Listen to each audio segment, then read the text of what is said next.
Welcome back to History with Mr. E. I want to talk first about the death toll of World War One, which I should have put on the last lesson, but I didn't. So I want to talk about a little bit about the death toll of World War One before we get into chapter 25.1. First of all, the country's France lost 1.15 million men. Great Britain lost 744,000. The British Empire lost 953,000 total. Italy lost 450,000. Russia lost 1.7 million men. Romania lost 335,000. The United States lost 53,402 men. And those are just in deaths, not including injuries. The total losses for the Allies were 4,839,044 men, and a total casualties, military wounded, not including dead, were 12,812,271 men, and civilian deaths were upwards of 882,340 men. The Central Powers, Austro-Hungary lost 1,016,200 men. Germany lost 1,800,000 men, for a total of, and not including Bulgaria, Finland, Ottoman Empire, almost 3.2 million dead, and military wounded was almost 9 million. The grand total loss of life and casualties was around 40 million, 20.5 to 22 million deaths, and 20 to 22 million wounded military personnel. The total number of deaths is devastating. About 3/4 of the military deaths were in battle. Unlike most of the conflicts in the 19th century, like the Civil War and the Napoleonic Wars, I guess could be included in that, where most of the men were lost to disease, to starvation, to post-secondary infections. So the war was devastating and terrible. 40 million casualties, half of which were dead right there on the spot. America was facing a lot of unrest now that the war was over. Warren G. Harding was elected president in 1920 in a return to normalcy campaign. There was a sharp rise in the cost of living due to inflation, and just the economy was changing after the war. There was a recession, there were a lot of labor strikes, there was a lot of social unrest. The KKK came back into the American zeitgeist, and by 1923 there were 5 million members of the KKK. They had resorted to a lot of vigilante justice, especially in the South, but it wasn't just, the KKK was taking a different tactic now. It wasn't just hatred of the black man and fear of the black man, or blaming the black man for social troubles or problems, or anything to theft, from theft to rape. It was cleansing America of any non-American ethnicities. That could mean anything from Germans to Jews to blacks.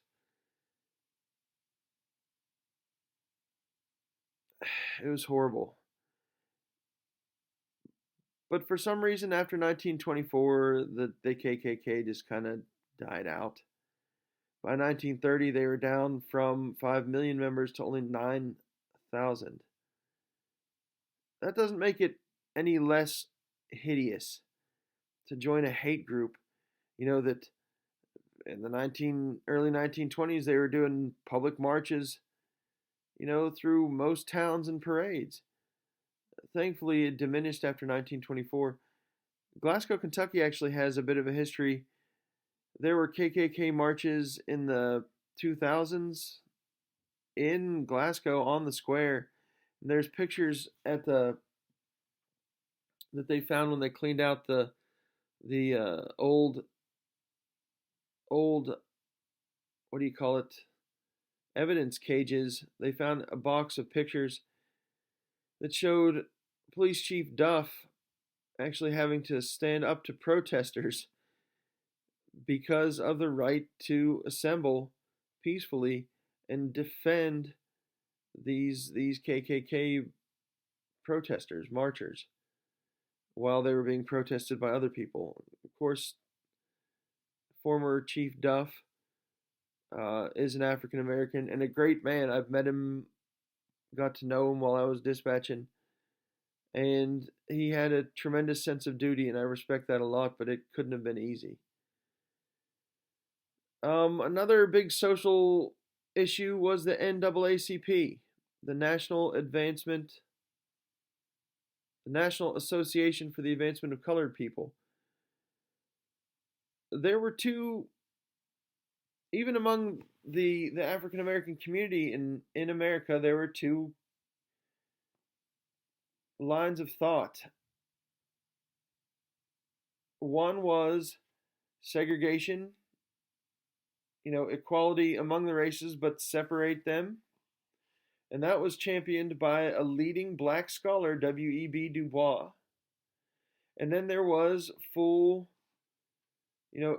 equal rights in America, equality, which is what we have for the most part nowadays, thank God, between blacks and whites, which didn't come about in America for another, 50, 60 years. But the NAACP made good headway toward that equality among races. W.E.B. Du Bois opposed it. He wanted separate but equal. Separate but equal. He wanted the black population to establish itself and then try to integrate more into society. When the NAACP, not the NCAA, was formed and became popular, W.E.B. Du Bois was so upset about the push for equality over the push for segregation or separate but equal that he left, moved to Liberia, and joined a communist commune and died in Africa. Just angry about the fact that his political goals weren't being, accepted. In 1920s, the crime rate soared, especially because of prohibition, which is the outlaw of the sale, consumption, or manufacture of alcohol in the United States. Organized crime became a big thing. We talk about the mafia, we talk about the Yakuza, but organized crime wasn't just, something that came over from Italy or Ireland. Organized crime was a big part of America. It was gangsters, that forced people to pay protection money or ran gambling rackets, or most popularly during this era moved bootleg alcohol and drugs and prostitution. It was thought to be about a $500 million industry annually by 1930. One of the most well-known gangsters was Al Capone, also known as Scarface because of a scar on his face. Um, he was brazen, basically, about his crimes, but nobody could catch him. The only reason he went to jail was because they caught him for tax evasion. The movie The Untouchables is a pretty good example of what went on with Al Capone. There was also, you know, Pretty Boy Floyd, John Dillinger, Babyface Nelson. A lot of these guys weren't just bootleggers. They were also bank robbers and just awful, horrible men. Uh, Al Capone ordered a shooting on February 14th, 1929, in Chicago, known as the St. Valentine's Day Massacre, where basically a bunch of thugs pulled up outside of a bar with Thompson machine guns and blew holes in everything. It's been called the St. Valentine's Day Massacre. It's probably the most well known of the acts of the of the gangsters. My uncle John said that, of course, gangsters were big in the part of Ohio that we lived in, and he said that his mom would make, during the Depression, would make meals like fried chicken, or bake fresh bread, make sandwiches, bake a ham, do something like that, and place them on a stump in the woods near their house. And she would come back later in the day and get the basket that had the food in it back with a bunch of money in it, which during the Depression you did what you had to do for money. Uh, and she fed gangsters. Another gangster on my mom's side of the family, one of the gangsters, I want to say Pretty Boy Floyd, but I can't remember for sure, was actually involved in a shootout in the street by one of my relatives on my mom's side of the family's house, and went into their house to try to set up defensive, you know, defensive position for this gunfight. It struck close to home. The mob, these gangsters were pretty much everywhere, especially in the north. So there's a lot of unrest in the 1920s, and that's just, you know that doesn't even mention the social climate, which we'll talk about in the subsequent weeks here. Communism in Russia was really taking hold. The Bolsheviks had put on a revolution in 1917. Oh, by the way, we're changing gears a little bit. In 1917, and turned into a worldwide movement by March 1919. The Russians formed, with their new communist government, a terrorist front called the Third International. The Third International. And it was a terrorist front dedicated to worldwide communist revolution. They sent a lot of spies and communists to America, and communist activity in America increased substantially, especially after World War One.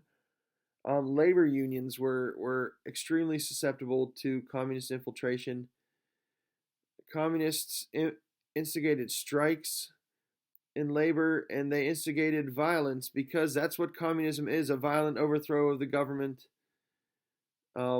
and then everything goes to the government. They instigated a violent steelworkers strike in 1919 behind William Z. Foster. They bombed Wall Street in 1920, 1920, and 38 people were killed and 100 people were wounded.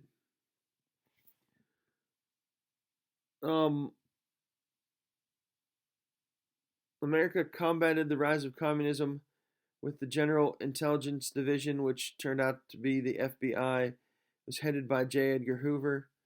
In 1920, they led 33 simultaneous raids and deported 500 people in what we call the Red Scare. And a couple of communists by the names of, anarchists by the names of Sacco and Vanzetti made major news in 1921. They were Italian immigrants um,